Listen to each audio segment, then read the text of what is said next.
Assalamualaikum warahmatullahi wabarakatuh. Selamat pagi semuanya, selamat datang kepada Pak Edi serta teman-teman sekalian. Kembali lagi kita ke mata kuliah kita MA 4152, Kapita Selekta Matematika Diskrit 1. Pada hari ini saya Irmana Zelia, NIM 101170005, akan membahas mengenai paper yang telah diberikan. Oleh karena itu, mari kita lihat papernya terlebih dahulu. Nah, paper yang akan kita bahas pada hari ini berjudul On the Metric Dimension of Cartesian Products of Graph. Pada paper ini ada beberapa hal yang dibahas. Yang pertama itu kita akan membahas introduction tentu saja. Yang kedua ada coin weighing and hypercubes. Berikutnya ada projections, doubly resolving set, complete graphs, mastermind and Hamming graphs, paths and grids, cycles, serta trees. Karena paper ini cukup panjang, maka pembahasan kita hari ini kita sampai ke complete graph saja. Sebelum kita menuju ke pembahasan akhir kita complete graph, ada beberapa hal yang perlu dipelajari. Yang pertama introduction, berikutnya projection, serta doubly resolving set sebelum akhirnya ke tujuan kita yaitu complete graph. Nah, kita mengulang sedikit definisi tentang dimensi metrik dan Cartesian product ya. S subset dari VG dengan S beranggotakan V1 sampai VK, kita definisikan pula RUS sebagai DUV1, DUV2 sampai DUVK secara berturut-turut.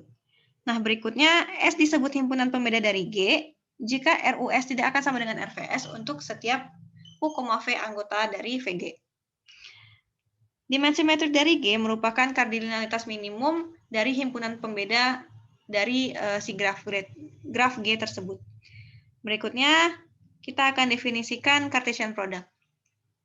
Cartesian product dari graf G dan H, dinotasikan sebagai G cross H, adalah graf dengan himpunan titik VG cross VH adalah AV di mana A-nya merupakan anggota VG serta V-nya merupakan anggota VH. Dan himpunan sisinya dari G cross H adalah AV-AW di mana A-nya anggota VG serta VW-nya anggota EH digabung dengan AV-BV di mana AB-nya anggota EG dan V-nya anggota VH. Nah, berikutnya kita akan mendefinisikan jarak antara dua titik di Cartesian product. Jarak antara dua titik AV dan BW itu akan didefinisikan sebagai jarak antara AB di G ditambah jarak antara VW di H. Ini di samping kanan ini merupakan salah satu contoh dari graf Cartesian product dari graf G dan graf H. Graf G-nya itu kita misalkan yang PN, sedangkan graf H-nya yang K22. Next. Nah, berikutnya di sini kita akan membahas mengenai proyeksi. Misalkan S himpunan titik di G cross H, maka proyeksi S terhadap G adalah himpunan titik A anggota VG, di mana sedikitnya terdapat satu titik AV di S, AV yang merupakan anggota S. Begitu pula dengan proyeksi S terhadap H. Adalah himpunan titik V anggota VH, di mana terdapat sedikitnya satu titik V sehingga yang di mana ada AV anggota S. Maka V-nya akan menjadi anggota proyeksi S terhadap H. Nah, berikutnya kita akan mencoba menggambarkan G cross H ini dalam bentuk tabel ya. Kita definisikan kolom dan barisnya. Kolom pada graf G cross H ialah himpunan titik AV, di mana V merupakan anggota VH, dan baris dari graf G cross H ialah himpunan titik AV, di mana A-nya merupakan anggota VG. Jika kita lihat dari tabel di bawah ini ya, intinya itu kalau kolom itu, yang sama itu adalah titik di G, sedangkan kalau baris, yang sama itu adalah titik di H-nya. Seperti itu ya kira-kira. Nah, pada bagian proyeksi ini akan ada dua lemma, satu lemma dan satu corollary yang akan kita ketahui dan kita bahas. Ya, lemma 3.1. Misalkan S subset dari VG cross H, setiap dua titik yang berada pada baris yang sama dapat dibedakan oleh S jika dan hanya jika proyeksi S terhadap G dapat pula membedakan si G-nya tersebut. Nah, begitu pula untuk yang H, dua titik yang berada pada kolom yang sama akan dapat dibedakan oleh S jika dan hanya jika proyeksi S terhadap si H-nya itu juga dapat membedakan si graf H-nya itu sendiri. Nah, untuk bukti berarti kita cukup membuktikan salah satu ya, baris yang sama atau kolom yang sama saja. Di sini kita ambil kolom yang sama. Kita ambil dua titik yang berada pada kolom yang sama, misalkan AV dan AW. Ini kita bisa lihat dari tabel yang tadi ya, yang sebelumnya. Lalu kita ambil pula satu titik sebarang di G cross H. Kita misalkan titik yang kita ambil adalah BX. Nah, berikutnya kita akan mencari jarak keduanya ya. Maka DAV, BX dikurang DAW, BX, ini kalau kita mengikuti definisi jarak yang ada di slide sebelumnya, maka jarak AB di graf G-nya akan hilang, sehingga menyisakan jarak VX di H dikurang jarak WX di H. Nah, oleh karena itu, dari sisi kanan dan sisi kiri, kita dapat menyimpulkan bahwa DAV, BX tidak sama dengan DAW, BX jika dan hanya jika DVX tidak sama dengan DWX. Ini langsung saja dari pernyataan di atasnya. Nah, dari situ kita juga dapat menyimpulkan bahwa AV dan AW dapat dibedakan oleh BX jika dan hanya jika V dan W itu dapat dibedakan pula oleh X. Nah, setelah itu juga dapat dengan mudah kita tarik kesimpulan bahwa AV dan AW dibedakan oleh S jika dan hanya jika V dan W dapat dibedakan pula oleh proyeksi S terhadap H di H. Kalau dari statement sebelumnya kita lihat ya, jadi si X ini kan kalau misalkan si AV dan AW ini dapat dibedakan oleh BX, di mana BX-nya itu merupakan anggota S, maka dengan dari poin di atas itu, kita tahu bahwa V dan W itu juga dapat dibedakan oleh X, di mana X ini sendiri merupakan proyeksi S terhadap H.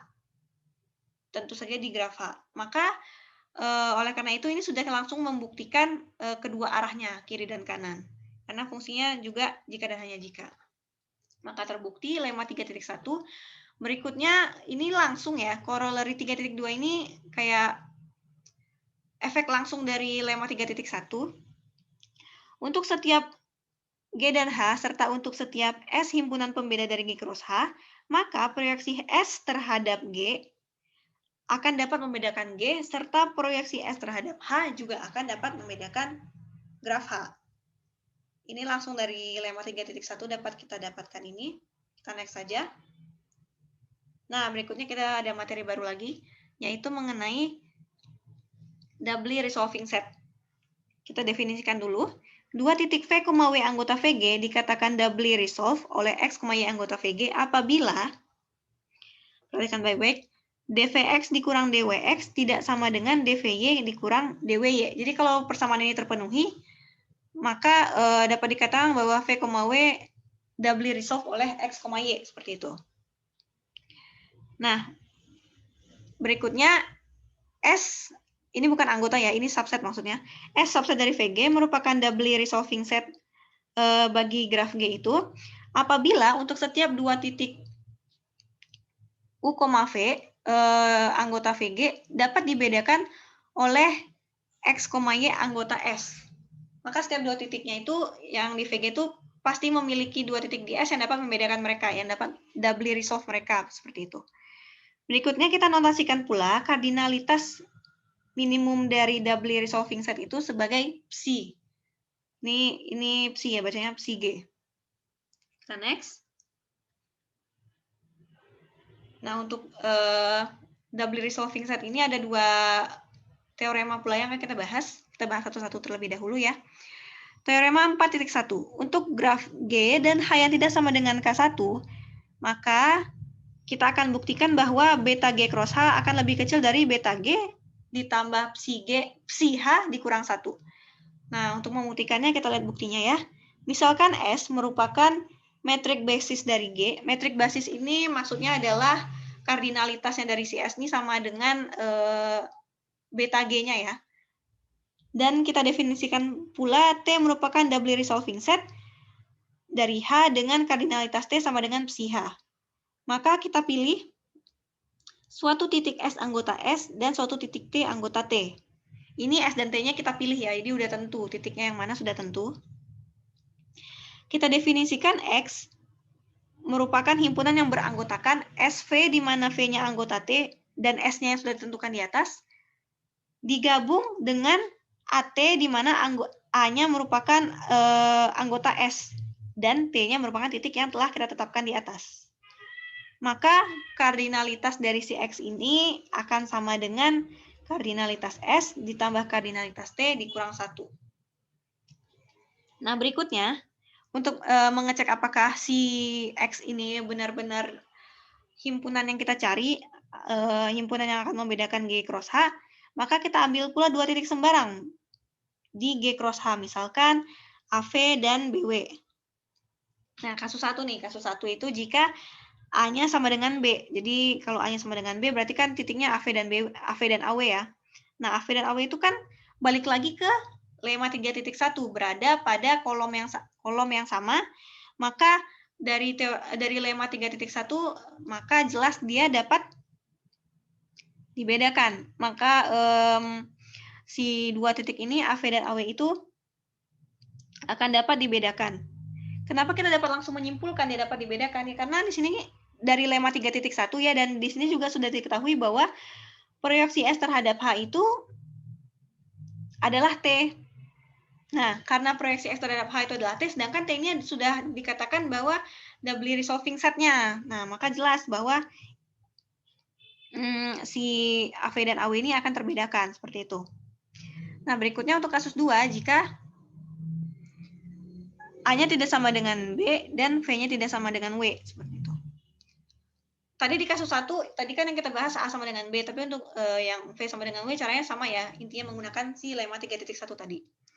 Nah, di sini kasus 2 jika A tidak sama dengan B dan V tidak sama dengan W. Perhatikan bahwa T adalah doubly resolving set dari H.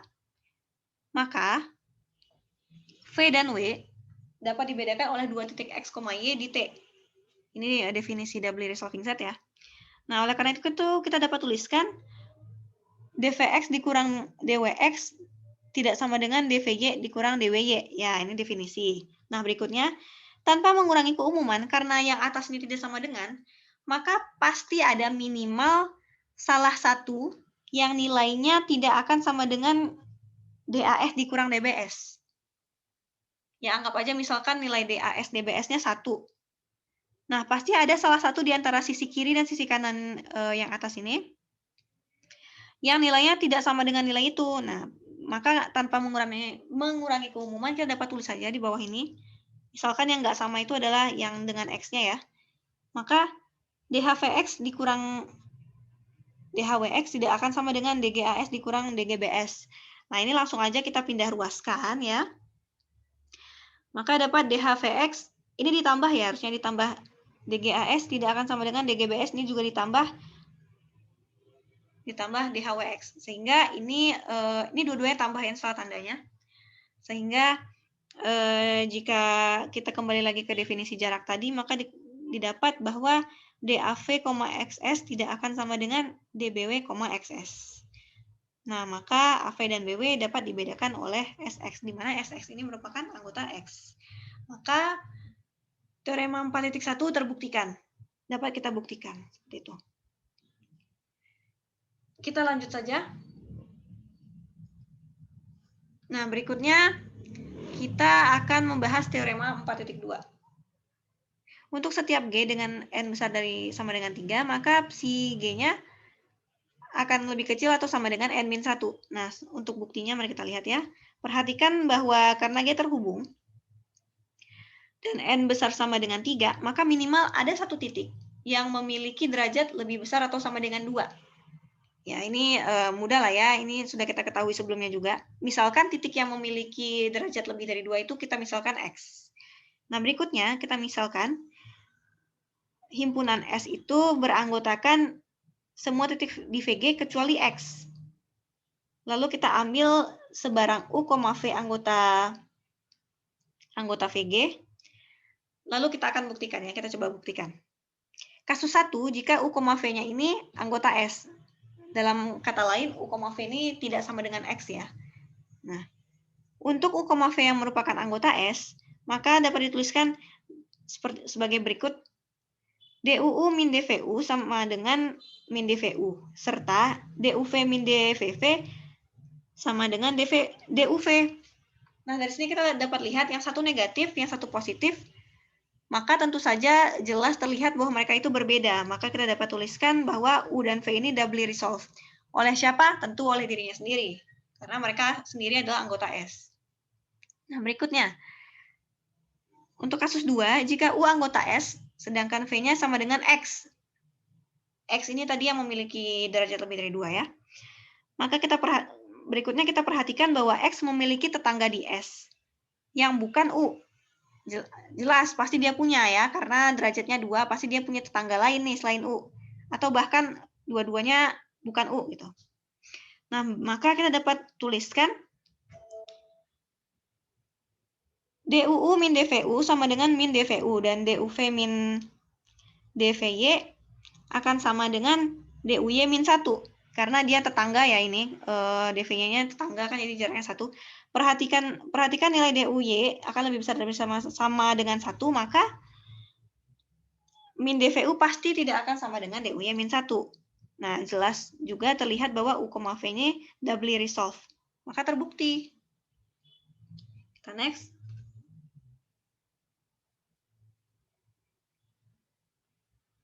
Ya. Nah, berikutnya baru kita masuk ke yang intinya. Wah, baru mau masuk ke inti ya.